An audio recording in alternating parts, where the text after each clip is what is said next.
নমস্কার বন্ধুরা, আমি আবার ফিরে আইলাম আমার রান্নাঘরে একটা নতুন ব্লগ নিয়ে। আপনারে আজকে আমি শস্য শাক বানাইয়া দেখাইমু।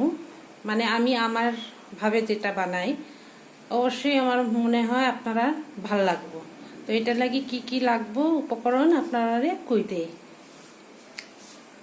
এখানে দেখুন আমি কুচি কুচি করে কাটিয়ে রাখছি শস্য শাক, আর কুচি কুচি করে কাটিয়ে রাখছি আলু, আর ফুরনে লাগবো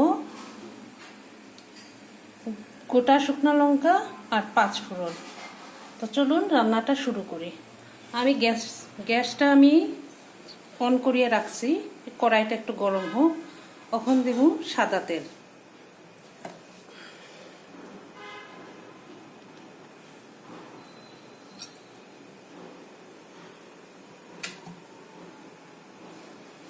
তো এখন সাদা তেলটা দিলাম, একটু সময় গরম হোক, তারপরে রান্নাটা শুরু করব।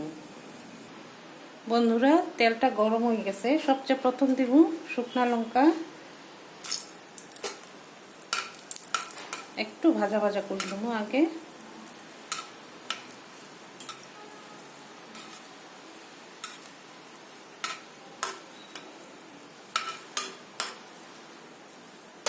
এখন দিলাইমু 5 ফোড়ন।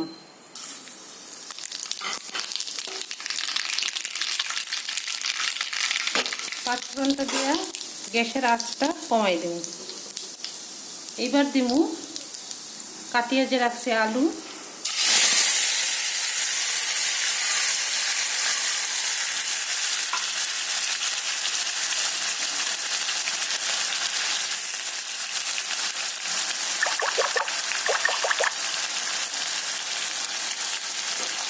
আলুটাকে একটু ভাজি নেব। এটাকে দিব হলুদ,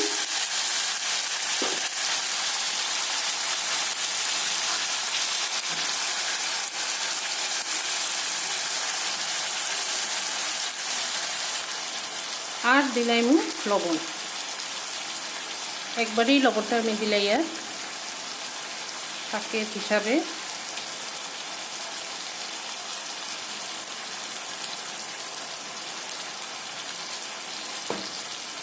এখন এটারে ভালো করে ভাজি দেব। গ্যাসটারে এখন ফুল ফ্লেমে করিয়া আলুটারে একটু ভাজা ভাজা করবেন।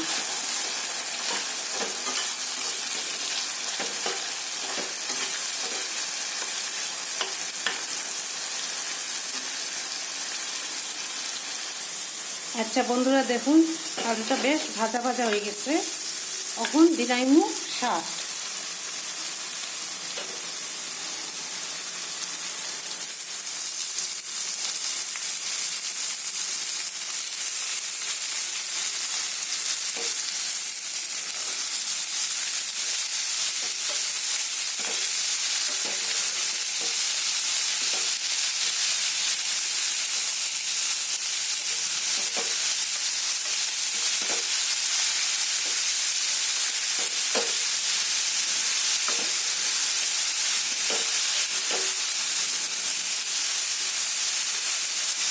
বাকি শাকটা এখন দিলে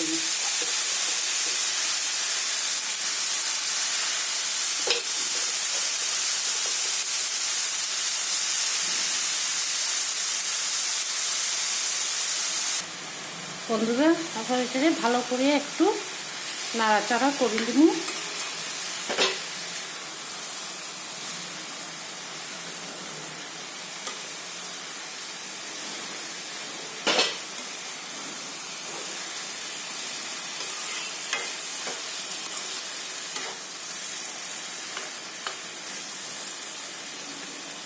আর অল্প একটু জল দিলাম,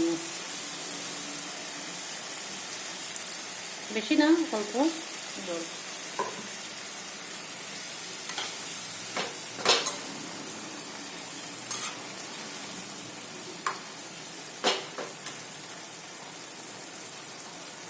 আর এর উপরে এখন দিলাইমু মধ্যেখান থেকে আমি কাটিয়ে রাখছি কাঁচা লঙ্কা,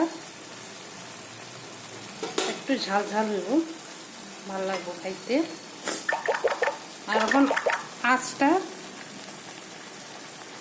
আঁচটা এখন কমাই দিব আর ঢাকনা দিয়া 10 মিনিটের লাগি রাখবো। তা আপনারা আমার সঙ্গে থাকুন বন্ধুরা, আরও আছে এটার রেসিপি, এটার মধ্যে আরও একটা জিনিস দিব, তো আপনারা দেখতে থাকুন।